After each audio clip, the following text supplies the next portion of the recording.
কারাকাসের সেই রাতটা শুরু হয়েছিল অস্বাভাবিক নীরবতায়, কিন্তু মধ্যরাত পেরোতেই ভেনেজুয়েলার আকাশ যেন ফেটে পড়ে।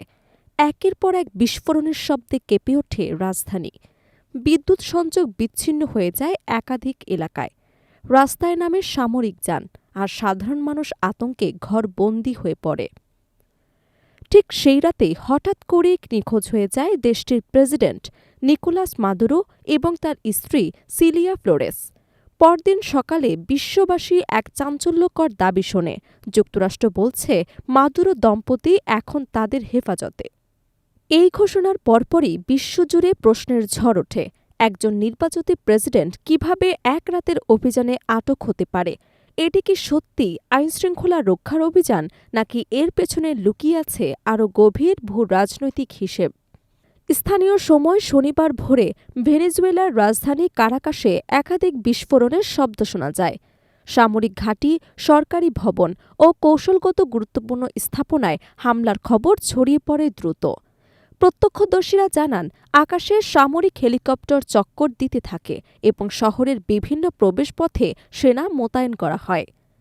এই পরিস্থিতির মধ্যেই প্রেসিডেন্ট নিকোলাস মাদুরো এবং তার স্ত্রীর অবস্থান অজানা হয়ে যায়।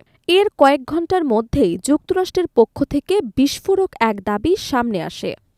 মার্কিন প্রেসিডেন্ট ডোনাল্ড ট্রাম্প জানান, নিউ ইয়র্কে মাদুরো এবং তার স্ত্রীর বিরুদ্ধে মাদক এবং অস্ত্র পাচারের অভিযোগ আনা হয়েছে এবং তারা বর্তমানে মার্কিন হেফাজতে রয়েছেন। যুক্তরাষ্ট্রের দাবি অনুযায়ী এই অভিযান আন্তর্জাতিক অপরাধ দমনে পরিচালিত হয়েছে। ভেনেজুয়েলার ভাইস প্রেসিডেন্ট ডেলসি রদ্রিগেজ এক জরুরি সংবাদ সম্মেলনে বলেন, সরকার জানে না প্রেসিডেন্ট এবং তার স্ত্রী কোথায় আছেন। তিনি যুক্তরাষ্ট্রের কাছে অবিলম্বে মাদুরো দম্পতির জীবিত থাকার প্রমাণ দিতে আহ্বান জানান। অন্যদিকে দেশটির প্রতিরক্ষা মন্ত্রী ভ্লাদিমির পাদ্রিনো লোপেজ এই হামলাকে বিদেশি সামরিক আগ্রাসন বলে আখ্যা দেন এবং অভিযোগও করেন বেসামরিক এলাকায় নির্বিচারে আঘাত হানা হয়েছে। নিকোলাস মাদুরোকে কেন তাকে ধরতে এতটা মরিয়া যুক্তরাষ্ট্র? বামপন্থী নেতা হুগো সাভেজের রাজনৈতিক উত্তরসূরি হিসেবে ২০১৩ সালে ক্ষমতায় আসেন নিকোলাস মাদুরো। ইউনাইটেড সোশ্যালিস্ট পার্টির নেতা হিসেবে তিনি দীর্ঘদিন ধরে যুক্তরাষ্ট্র বিরোধী অবস্থান নিয়ে রাজনীতি করে আসছেন। তার শাসনামলে ভেনেজুয়েলা অর্থনৈতিক সংকট, নিষেধাজ্ঞা এবং রাজনৈতিক অস্থিরতার মধ্যে দিয়ে গেছে। ২০২৪ সালের নির্বাচনে মাদুরো বিজয়ী ঘোষিত হলেও বিরোধী দলগুলো সেই ফলাফল প্রত্যাখ্যান করে। যুক্তরাষ্ট্র এবং ইউরোপীয় ইউনিয়নের একাধিক দেশ তার সরকারকে বৈধ বলে স্বীকৃতি দেয়নি। মার্কিন অভিযোগ অনুযায়ী ভেনেজুয়েলা থেকে যুক্তরাষ্ট্রে মাদক পাচারের পেছনের সক্রিয় দুটি বড় চক্র, ট্রেন দে আরাগুয়া এবং কার্টেল দে লস সোলেস। ট্রাম্প প্রশাসনের দাবি, এই কার্টেলগুলোর পেছনে প্রত্যক্ষ বা পরোক্ষভাবে নেতৃত্ব দিচ্ছেন মাদুরো নিজেই। এই অভিযোগের ভিত্তিতেই অতীতে তার গ্রেফতারের $৫০ মিলিয়ন পুরস্কার ঘোষণা করা হয়েছিল।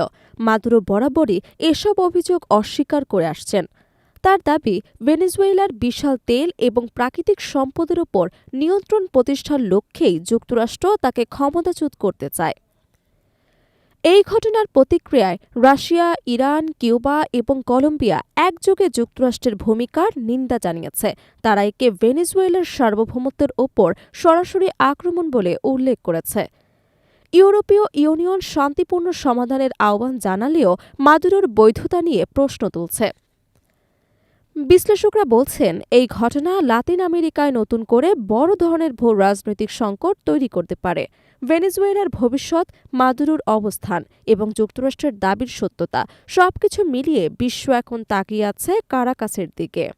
একটি বিষয় স্পষ্ট, ভেনেজুয়েলার এই বিস্ফোরণময় রাত শুধু একটি দেশের রাজনীতি নয়, বরং বৈশ্বিক শক্তির সংঘর্ষের নতুন অধ্যায়ের সূচনা করেছে।